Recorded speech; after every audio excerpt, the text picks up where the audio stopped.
Merry Christmas and Happy New Year to everybody from Common Spurs TV. Welcome back, and we are going to take a look ahead of the match between Tottenham and Burnley taking place at the Tottenham Hotspur Stadium. To join me to preview that is Chuma. Chuma will join us on the other side. In the meantime, Common Spurs.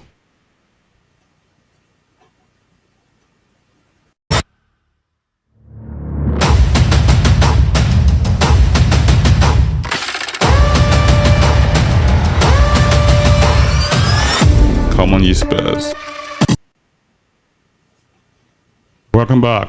This is Common Spurs TV, where we talk about everything Tottenham. Today we are looking ahead to the match between Tottenham and Burnley. We played them in the league. I think it's probably the second match or third match in the league at the start of the season, and we ended up coming away with 5-2 winners in that match. Been a long time ago now, and I think that was probably one of the best matches I've seen Ange ball in full flow. You know, we played some really good stuff in that match, and yeah, I mean, we had a full complement of our team at the time, and I mean, a lot happened between then and now, and of course we'll look ahead of to all of that. To join me to do that is Chuma. Chuma, how are you? Oh, I'm super fabulously good. Great.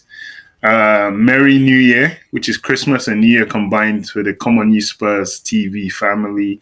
And yeah, it's just, looking forward to the FA Cup with Ange's army striving into the FA Cup, players coming back, Tottenham being on form. What's not to look forward to? Indeed. So we have what? Tottenham in the third round of one of the few. I'm not sure how many fixtures there are all Premier League, but yes, this is one of the all Premier League fixtures. I think there's also Liverpool and those guys up the road. So that's something interesting to look forward to.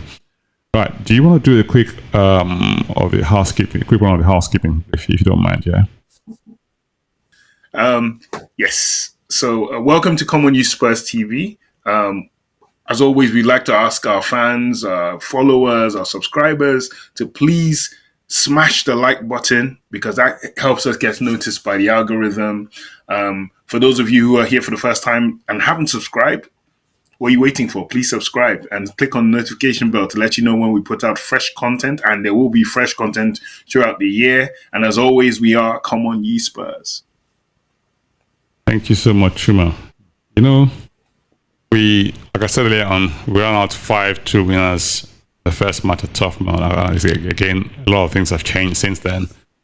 We also noticed that, look, a lot of people are saying that this is the best chance that Tottenham have of winning the trophy this season, and Ange has to put out his best team possible for this match, because if you look at the first time we had a cup game was the Carabao Cup, and he made 9 changes in that match, and we end up losing on penalties in that match, albeit, you know. And I think some people will say he learned a lesson from that match, because that was probably the first time when very few people would agree with his choice of team, and it came in for a lot of criticism from different sections of the Tottenham faithful. And I mean, I wasn't happy either. But I mean, it's one of those things when if he comes off, he would have been a genius. He didn't come off on that occasion, so he looked like a clot. So hey, but yeah, this time round, I mean, some people say that Tottenham don't have a chance in the league. That's another discussion entirely. So we'll come to that. I mean, it'll be interesting to hear what your thoughts are on that. Yeah. So for me, it's. I find it hilarious, actually, because I look at how far we've come. He took over July the 1st, I think it was, and in that space of time, you look at the complete changing style, players, the togetherness, the sense of like family amongst the players and the squad and the coaching staff in general, how tactically advance we've come from where we were to where we are now, how we have been able to ride the storm. And indeed, it was a huge storm hitting Tottenham, injuries, suspensions. And all through this guy we call Ange Postecoglou, who is our manager, has kept us focused on the same goal, doing the same things every single game to the best of the ability of the people he puts out there. And you just have to look at it. And I mean, everything they've said, that he's too naive. Oh, you can't play without a plan B. You can't play without Harry Kane. You can't do this. Every single thing that the doubters have thrown at him, he has more or less answered. And the team have answered for him as well. And we've come to the halfway point of the league season, and Tottenham are 6 points off the top, after going through a spell where there was literally one win in 6. That's completely amazing. And yes, they say this is our only opportunity to go for silverware. And since it's also fits into the structure of one game per week, I think Ange is going to go for it. Is he going to win the FA Cup? No, but he's going to try and win every game he can. And this falls into that line as well.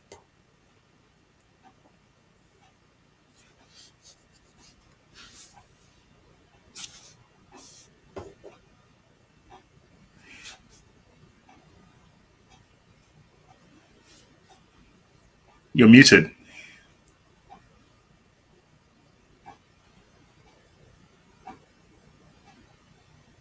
Right, we've played 19 games in the season so far.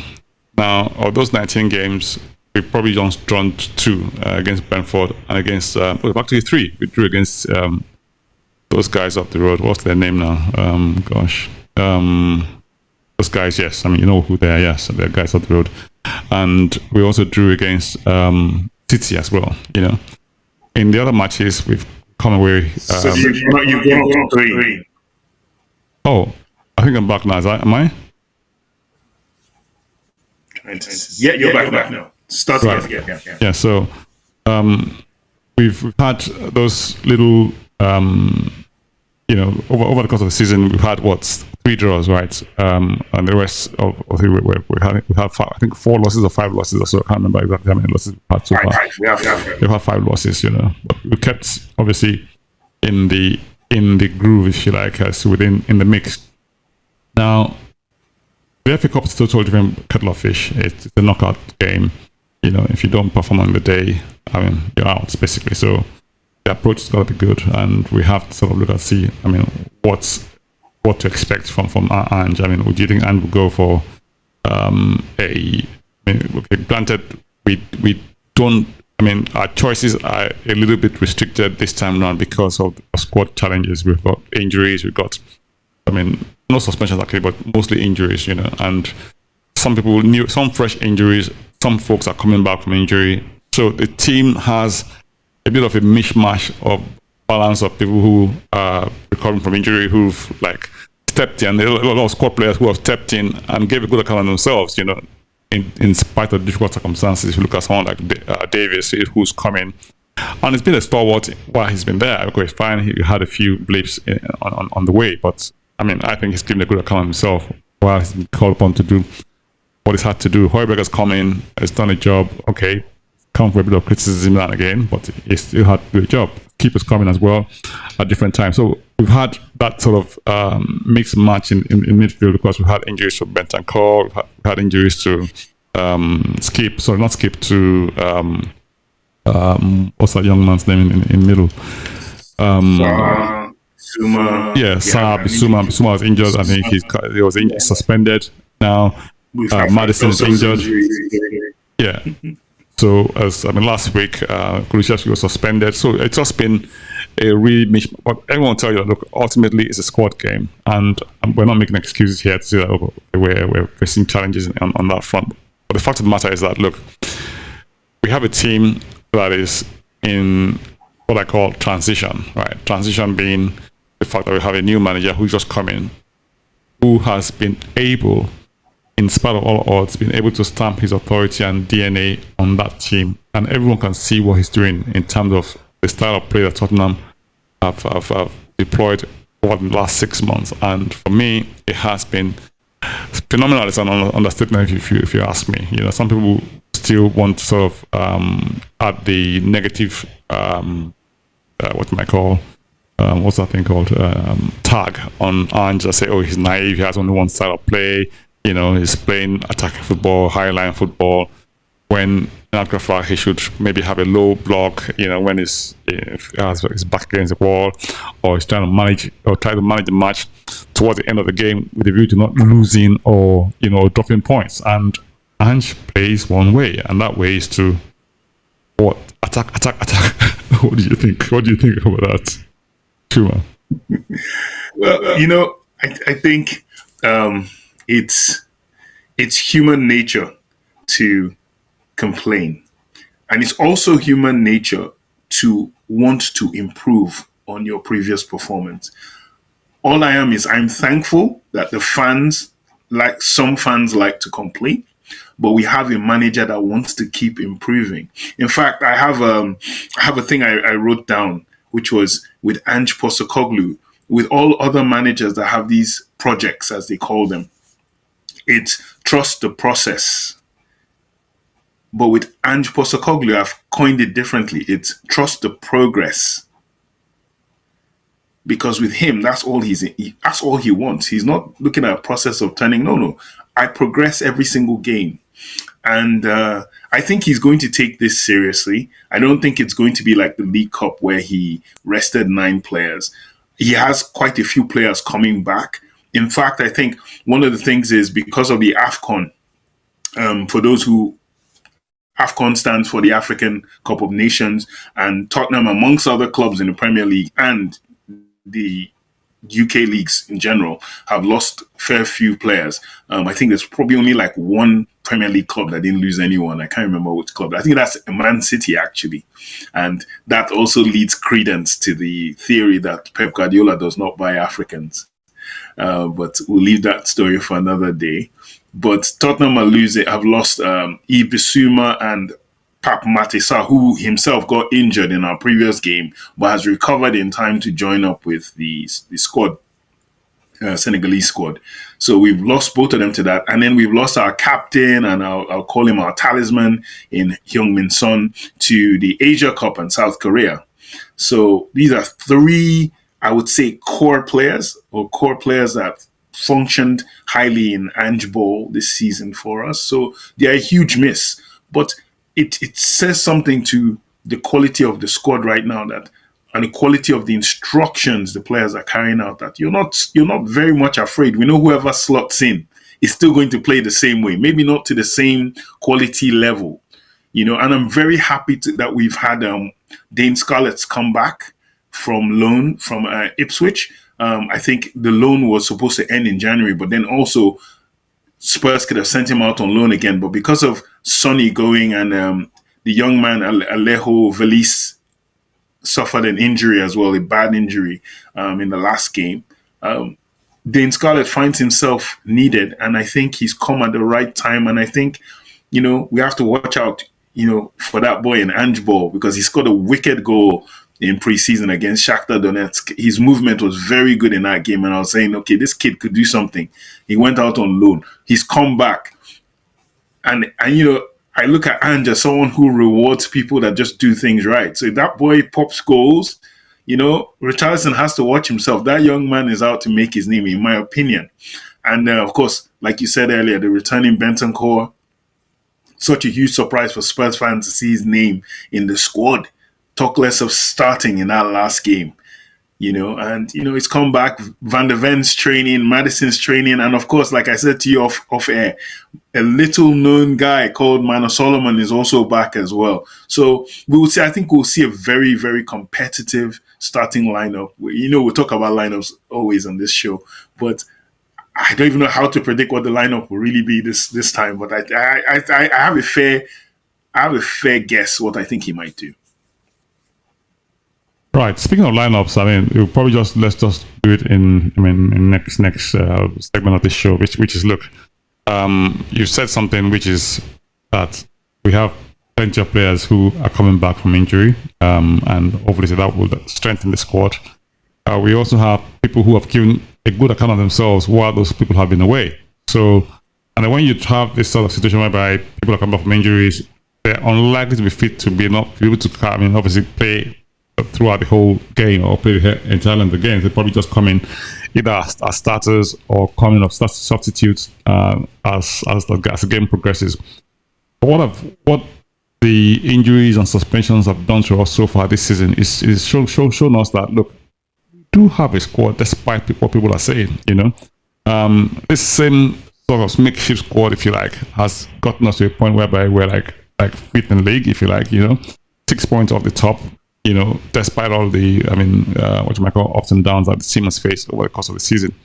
Now, if we do get strengthening in the transfer window, which is just opened up a few days ago, it tells us that we might have a very, very interesting season come May. But we'll look at a separate program down the line. But it's interesting times, isn't it?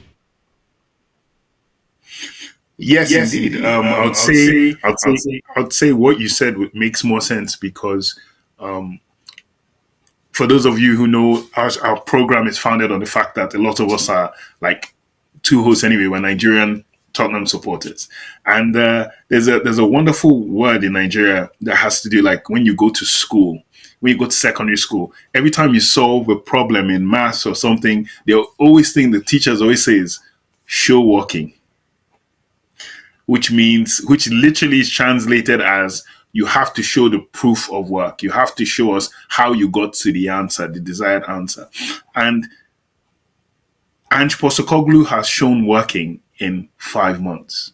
In 5 months, the man has shown you what he can do with players that don't even suit his style 100%. That gives so much confidence to, if I was on a board of directors and I had to invest in a company and I had a leader, a CEO or a managing director that showed me so much in a short space of time with minimal quality that was given to him or her, then I have to say, for me, I'd give him money. And I think you're seeing the club operating in a way differently. Everyone's saying, oh, well, they're dragging it out because for those who don't know, and we'll cover it in another show, Spurs are in for the Genoa defender, Radu Dragoshin, if you go by what the in-the-know transfer people are saying. And it's been kind of drawn out for like 2 weeks. But this is still earlier than any kind of business Daniel Levy has done, for those of you who are Spurs fans or who know Daniel Levy by reputation. So it kind of points to the fact that they're trying to please this manager and they believe this man can actually do something even within this season. It could be top 4. We're not celebrating top 4. But from where we were to get top 4 is what we say is a progress. Once again, like I said, Ange Postecoglou trusts the progress. And yeah, I think if he gets 1 or 2 or 3 players in this window, they don't have to be marquee names. That's a wonderful word our friend Zeus likes to use. Marquee. Hello, Zeus. Happy New Year. So marquee player, he doesn't need marquee players, but he needs players that fit what he wants to do. And if he gets them, yeah, like you said, the sky is the limit, as opposed to, the limit was the sky before. Yeah, if we come back and have a quick look at what Ange said in his press conferences up to this upcoming match, he said something interesting, which is that, look, everyone's saying that if we win 1 trophy, we should be happy, He said, look, Tottenham is not a club that should be satisfied with just 1 trophy, And that tells me that Ange is going for everything, and he doesn't say it much. If you remember his quote at the end of last match against who did we play? I think we played Bournemouth, right? And we won that match. And people were saying that, oh, you're 1 point from the top 4. And he says, look, we're 3 points from the top. So that's where his aim is, and that's the kind of guy that we have as a coach. You just got to love Ange, and that's one of these reasons why he's seen so much. It's so much like a box office draw for the press. They always listen to everything he says, they highlight his stuff, and for good reason too, because it's box office, and not for the Mourinho-esque box office. If you like, you sort of pass and slide remarks about players, opposition, or the opposition managers. He's always sort of talking up his own team and just being so on the ball, and plain speak, you can understand him, you know where he's coming from, you know what he's about, and he just doesn't hype himself up, or just tells it as it is. And it's such a refreshing breath of fresh air. Now, coming up to the team makeup for this match, I'm thinking to myself, okay, if we go for the full strength team, we're assuming we're going to go for a full strength team. Where would you start? How would you? I mean, let's just say Vicario is a given, yeah. So presumably, right? Right. So how would you look at the back four? Let you go for the back four. I'll look at the middle, yeah. Okay. So with the back four, I heard Romero has been training. So I don't know if Romero is fit enough to play. However, him and Van de Ven have trained. But like you said earlier on, them coming back from injury could be a bit of a thing. So I'd still see him going back four would be Porro. I think Ashley Phillips might play. I think one of those young men will play in the FA Cup. I honestly think they'll be blooded in an FA Cup game. So I'm going for Ashley Phillips and Ben Davis and Destiny Udogie. My back four. What do you think? I think I would probably go for. Yes, you're right. Yeah, I think that's probably be what he'll do. So you have, hang on, where would Porro would be on the right hand side, right? Presumably, right? Porro right, inverting into midfield. Yes. Right. Okay. Right. So I agree with you on that. In the middle, I mean, I would say that he'll probably start with Bentancur, Lo Celso, and probably Kulusevski. What? I'm actually going the other way. I think I'm going Højbjerg, Bentancur, and Lo Celso.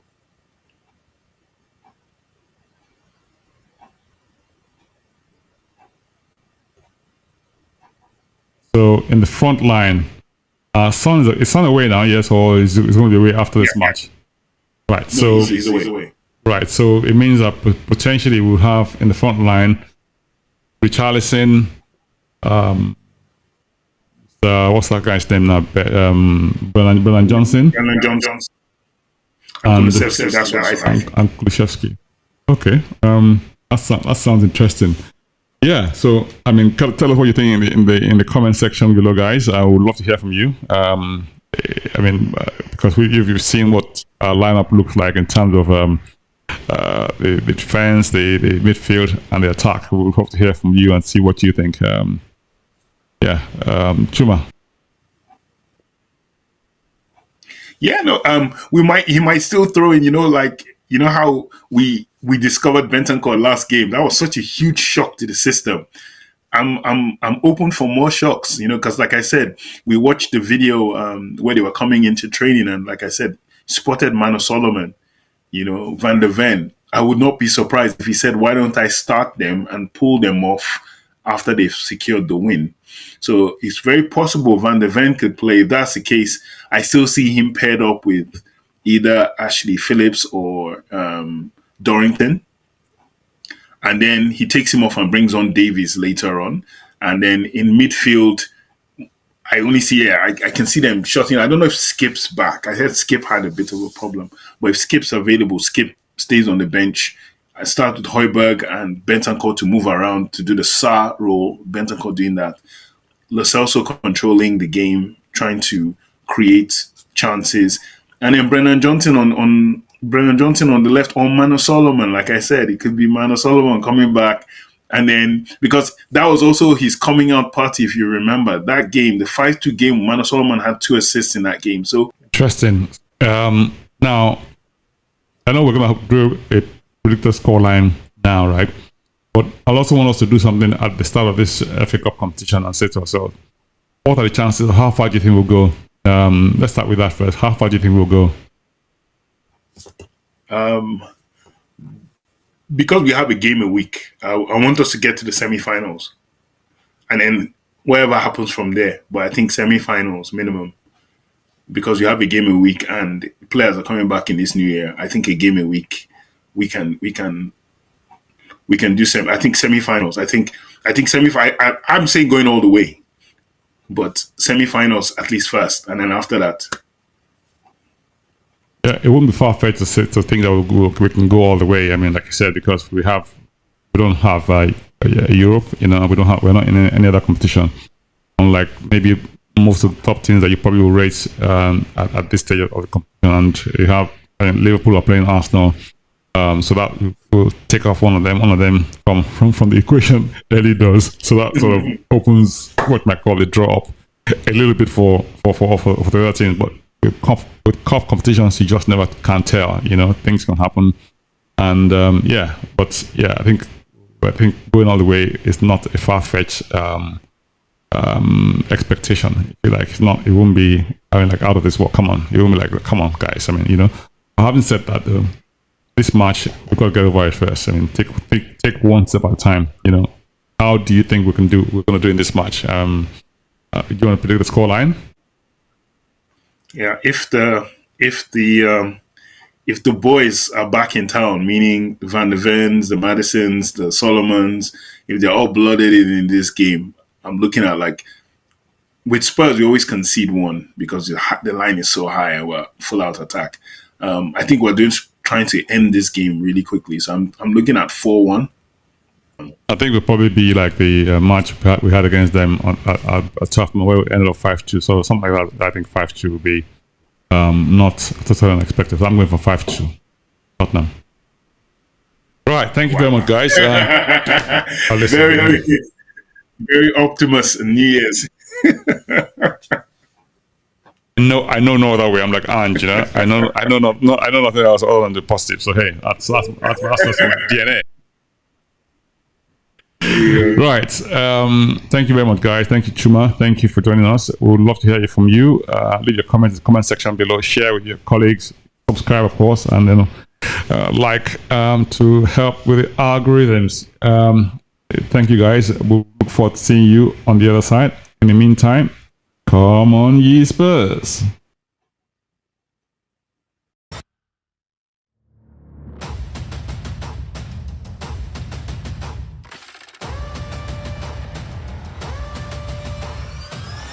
Come on, ye Spurs.